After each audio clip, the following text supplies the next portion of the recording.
Hey guys, so I'm gonna go ahead and make another light bar. It went pretty well on Aliens, but Aliens didn't have an internal power source to plug into, and Willy Wonka does.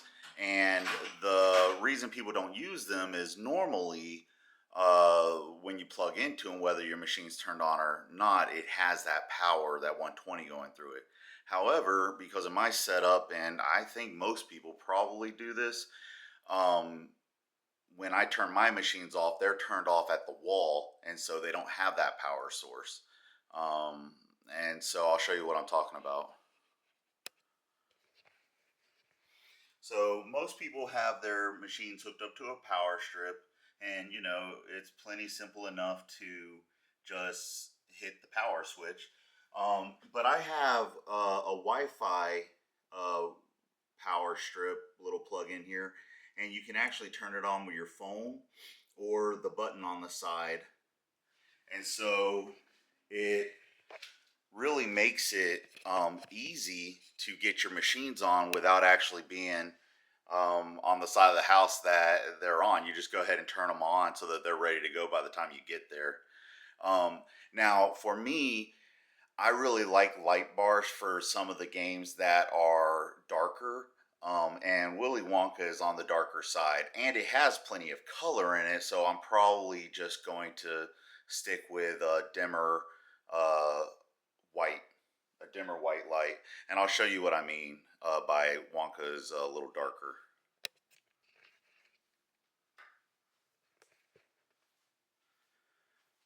So this is Wonka when all the lights are going, right? It's attract mode.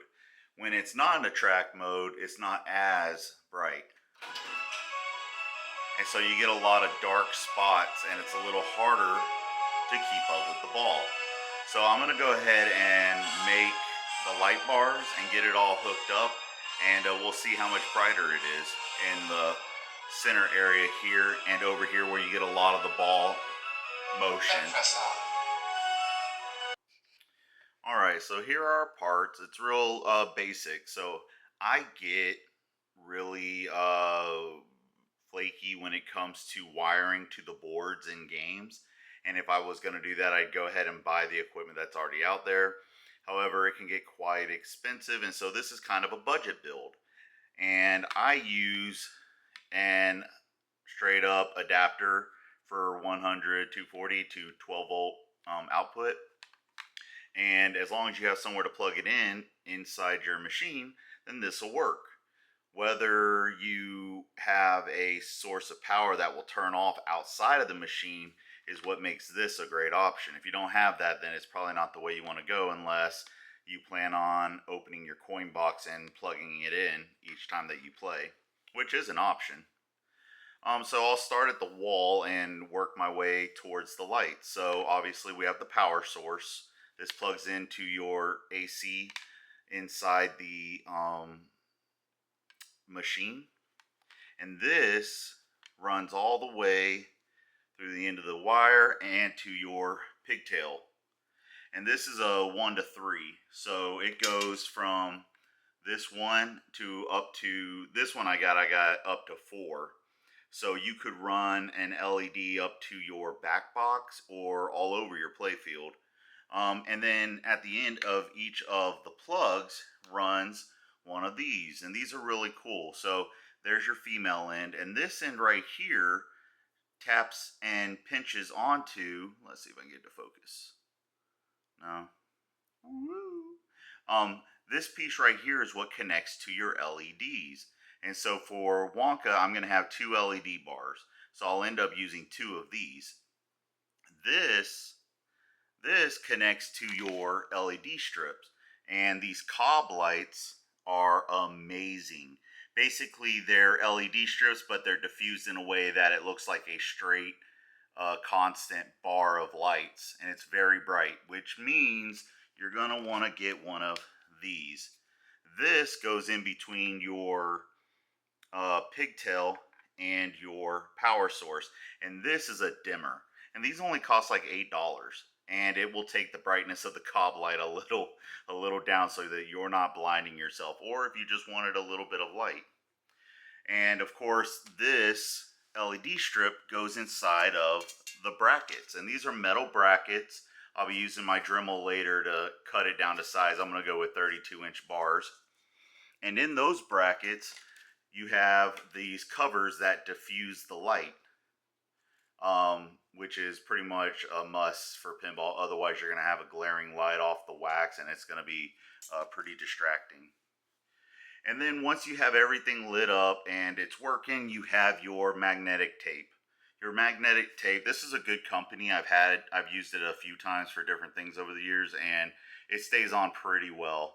As long as you wipe the area with an alcohol wipe that you're sticking it before you put it on there, and you'll be good to go. All of this whole setup, I think cost me about $85, which is a lot better than what the guys on Pinside and the more expensive, nicer types go for. Now, if you're looking for more of an interactive set, they do sell a part that will go off of the audio of your game, and so the lights will flicker. LED strobe, if you want multicolors, there's all types of things, and it'll actually go off the sound. So if you have a music pin, it's a great option as well. Alright, so I've got my lights created. I cut off 32 inches of the bar, 32 inches of the diffuser. Inside is 32 inches of the cob lights with the connector on it. And what's cool about these brackets is they come with a hole on the end. And, oh yeah, ooh, there we go. A hole on the end for the cord to go through. And all you do is you get them all ready to go, and then you plug in the plug to see if they work. Yay! So yeah, they're pretty bright, and they get the job done, and you know, for under $100 they're great. Plus it's nice feeling good about creating something. Alright, I got them installed, and I got the dimmer on a little bit, but now with the bars on, it's nice and lit up. And personally for me, I like playing in the dark. It helps me tune everything out and just focus on the game. But for $80–90, and I did 2 machines because I did it with Aliens a couple months back. But I hope you guys enjoy this video, and remember, get in there, get your elbows dirty. You don't always have to spend hundreds and hundreds of dollars on your machines.